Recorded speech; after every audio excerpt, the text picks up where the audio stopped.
is Wielandi Otto. Ek is 'n graad 3 leerder van Humansvlakte Primêre Skool. Ek hoor 'n muggie praat met sy fluisterstem. Ek hoor hoe die goudvis in sy bak rondswem.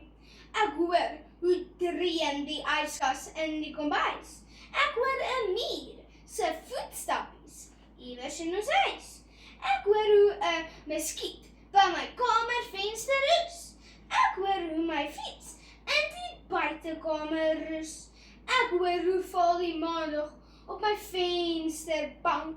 Ek hoor hoe die rankplank teen my muur oprank.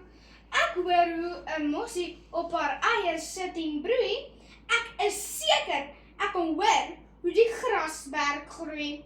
Ek hoor hoe ons buurman sy koerant omblaai. Hoe op aarde moet ek slaap met al hierdie lawaai?